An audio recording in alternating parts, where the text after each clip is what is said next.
Man, a few years ago, I was so hyped for Brink. It had free running and these cool character designs and character creation system and awesome shooting mechanics and team-based gameplay, and it was crap. It was not that good, totally mediocre. And there's tons of games out there like that, whether they were actually really bad or we as gamers, if we hyped them up like way more than they really deserved, we need to count them down. So we're here. Before we get started, I'm trying to get 6 likes. That's for every 6 out of 10 that these games got. Hey, I'm Sean for ScrewAttack's Top 10 Hype Games That Sucked. Number 10. It's obvious that expectation has a lot to do with the games we put on this list.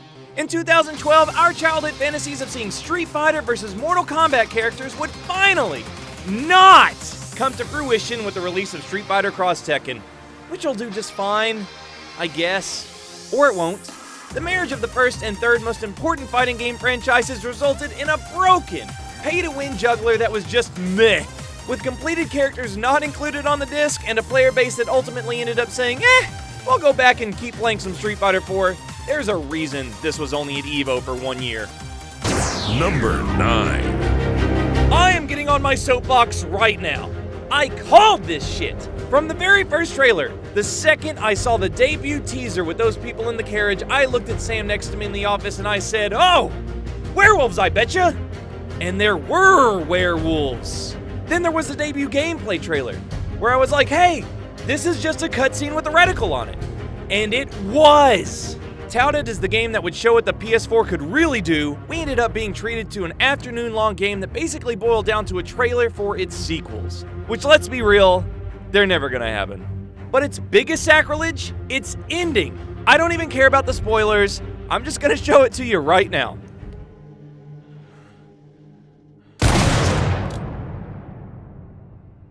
Really? That's it? Come on, man. Number 8. Admittedly, I'm not the hugest Elder Scrolls fan. I mean, I played the hell out of Oblivion and Skyrim, and my knowledge only goes so far. And as a more hardcore fan, I couldn't imagine hearing the news that you'd now get to experience Tamriel with your friends. And what do we get? Pretty much everything we've experienced from other MMOs with an Elder Scrolls theme. Shame. I think this is a pretty huge lesson in calming our own expectations. Because, I mean, do you think there's any way this game could have really lived up to what we wanted? I mean, really lived up to the hype. I guess we'll never know. Number 7. Okay, I'm kind of giving Ubisoft a break here, just having one of their recent issue riddle titles on this top 10. Between Watch Dogs, Assassin's Creed Unity, and The Division, the latter really does encapsulate every topic we'd hit if we were to discuss all 3 of these titles. It's another Ubisoft E3 trailer that shows way better visuals and details than the final product.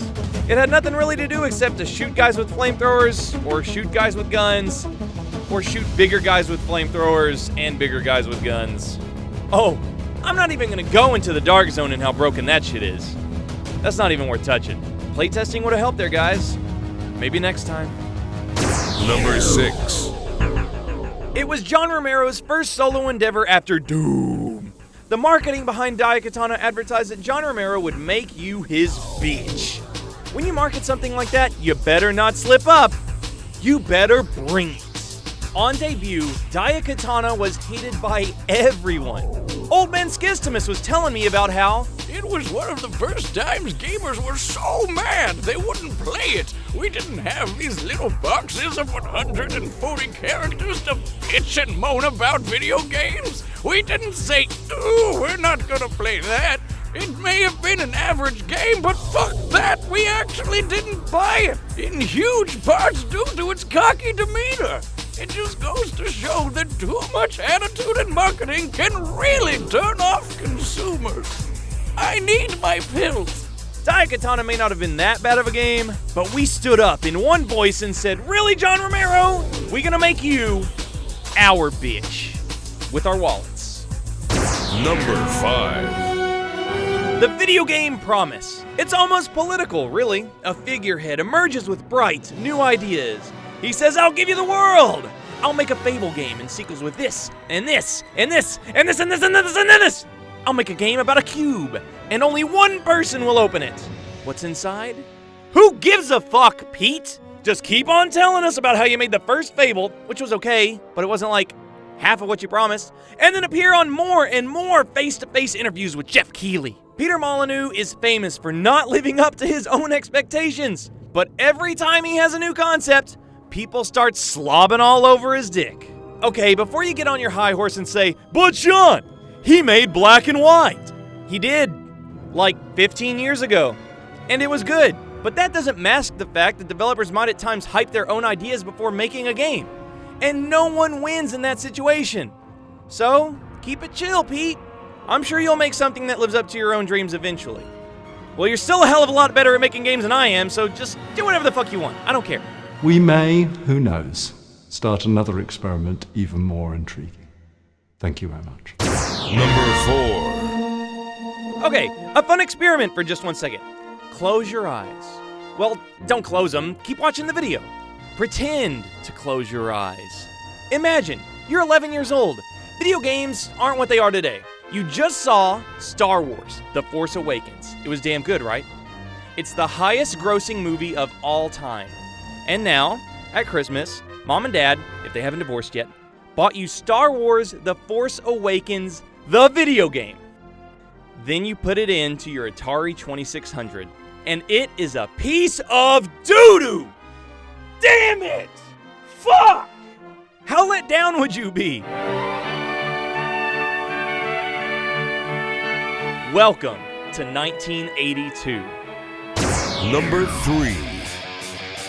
15 years! Do you know how long that is? That's over half my life. That's like 2 console generations. That's more than old enough to be forced into a marriage in some countries. That's how long Duke Nukem Forever was hyped. And you know what? It wasn't that bad of a game. Hold on, don't hurt me! Unfortunately, we on the internet love to collectively shit on stuff. But besides tiny tech issues, let's take a long look at Duke Forever. I mean, it's everything we'd want in a Duke Nukem game. Strafing, turds, big titties, schoolgirls blowing each other, stolen references from They Live, and beer drinking. Oh wait, what's that? It's been 15 years since the last Duke game, and now we're like grown up now. Some of us are like 30 and we have kids, and that stuff's just not funny to us anymore? Huh. Go figure. Oh, yeah. Number 2. This one is personal. While not in development hell as long as Duke Nukem Forever, Aliens Colonial Marines had something way more important to live up to. Legacy. Gearbox, and whoever the hell they ended up getting to make it, had such a standard to live up to. They promised authenticity in the weapons, in the xenomorphs, in the sound, in the soundtrack, and it really boiled down to it just not being good. The multiplayer had some neat ideas, but otherwise it was complete trash. Why are the aliens attacking me like dogs? I've only seen aliens like 17 dozen times, but don't they like sneak around and stuff?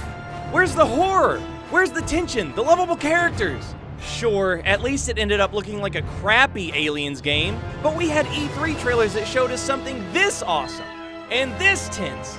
And all the while, it was trying to hold itself to the standard of one of, if not the greatest science fiction film of all time. When you're gonna make a game for this fan base, you better not take any shortcuts. And they fucking did just that. And it sucks. How many fingers am I holding up? He's fine. It's number 1.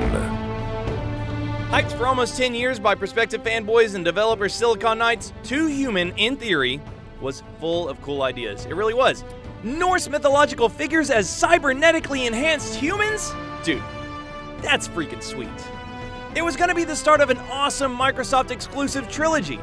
It was gonna lead the charge and satisfy all of our needs. It was gonna be a revolution. The light, the hope, the everything.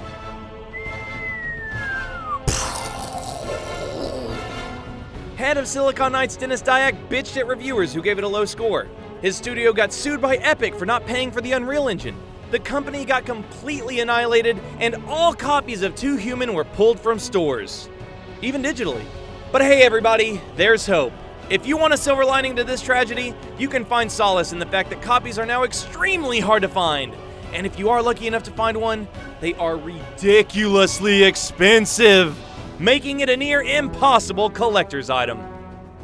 Happy hunting.